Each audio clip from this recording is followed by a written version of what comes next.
sure you don't leave me in the room. Okay. So good afternoon, everybody. I said good afternoon, everybody. Good afternoon. All right, good. We're about to get turned up right now.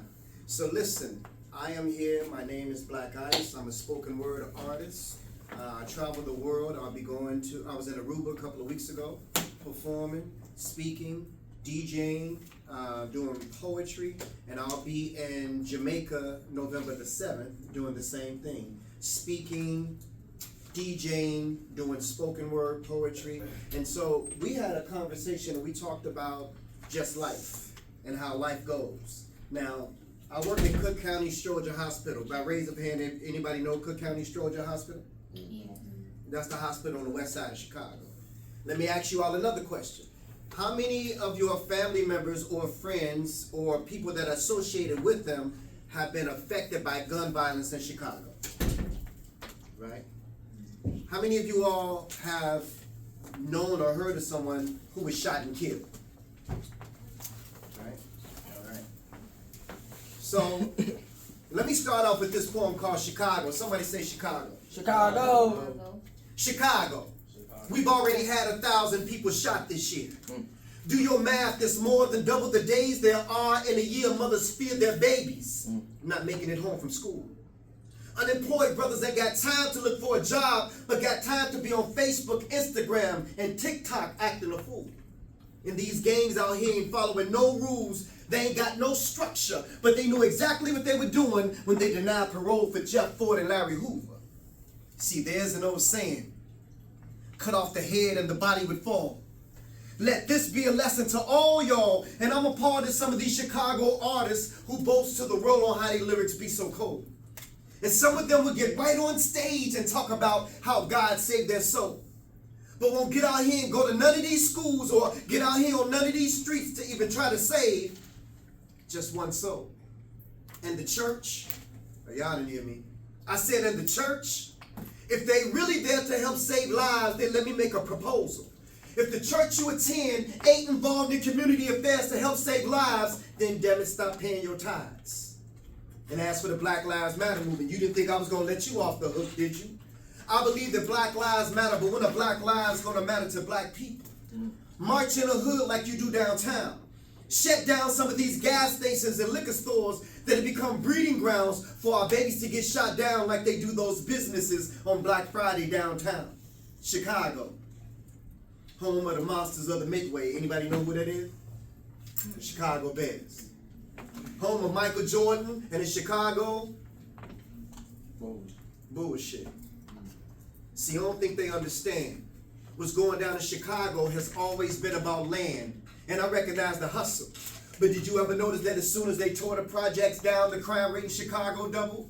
Displaced these gangs to go live where those gangs live.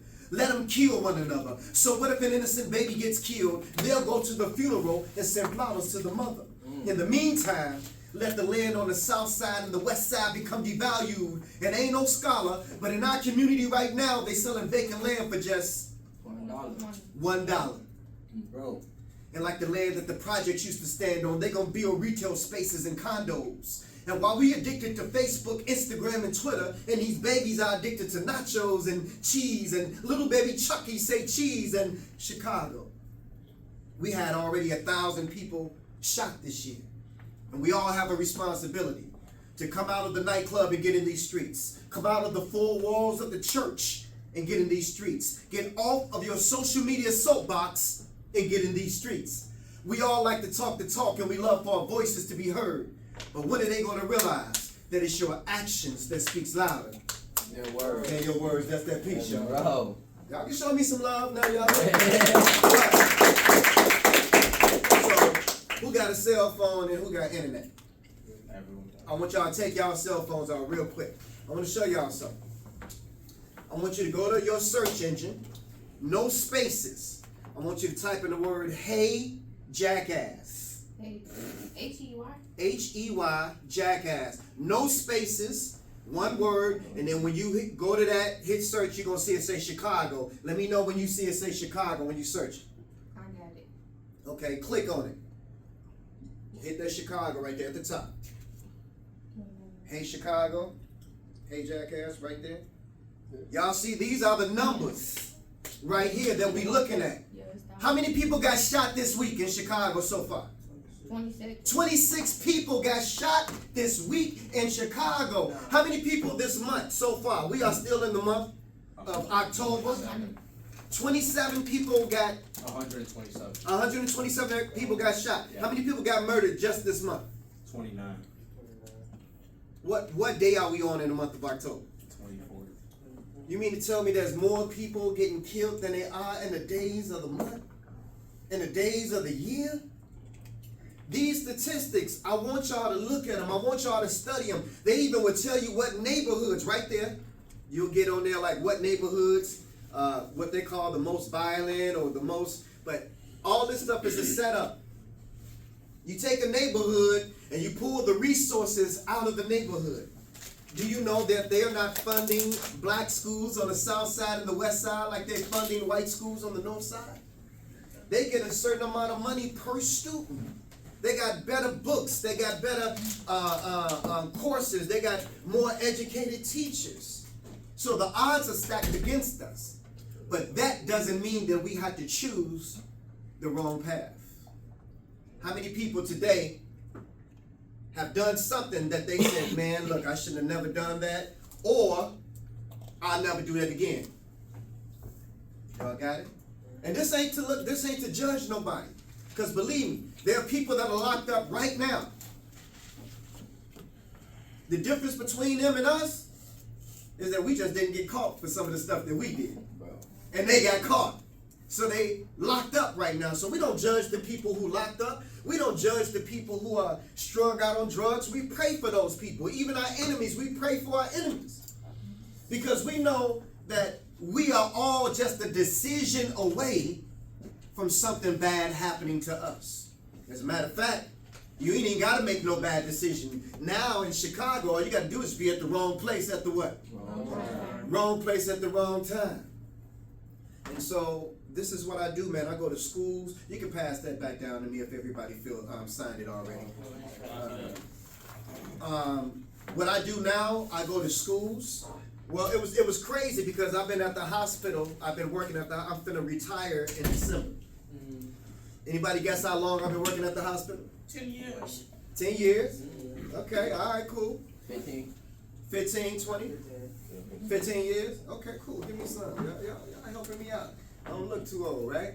So I've been at the hospital. I've been working there for 32 years. Yeah.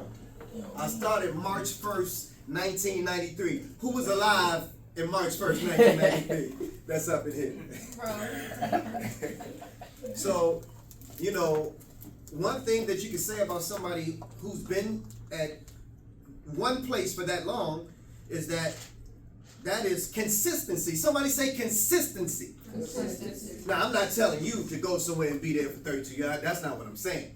But I'm just saying, and my phone number, the phone number that I have today, guess how long I had that phone number? 32 years. Not quite. 29 years.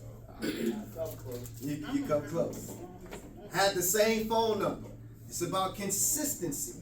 See, if it was easy to be successful, everybody would be successful. But on your way to being successful, there's going to be obstacles. And there's going to be pitfalls. And there's going to be people, when you walk in that way, it's going to be people trying to grab you, pull you to the left side. Grab you, pull you to the right side. Even members of your own family. Even people that are close to you. You got to make sure that once you have a dream and once you have a goal, you got to stay on that path of that dream and of that goal. Now, this is something that I teach. When you're making a life decision, you got to make that life decision based on math. Somebody say based on math. Based on math. What I mean by that is that we make decisions based off of emotion, how we feeling, right? But what about your feelings? Do you feel the same way today that you felt 5 years ago? Do you care about some of the things today that you cared about 5 years ago? So emotions and feelings are going to change. Now, let's take, for example, the people who are locked up in jail. They got into a fight. maybe it was road rage, or maybe it's a boyfriend or girlfriend, they got into a fight or whatever. They in jail for 20 years. 20 years later, you think they're gonna feel the same way 20 years later that they felt that one day that they was upset, that they made that decision to put their hands on somebody or pull out a strap and did something to somebody. So when I say make decisions, make it based on what? Math. Make your decisions based on math. The numbers gotta add up. So if you're trying to get from here to here, there are things that you have to do to get from point A to point B. Now, here's the truth.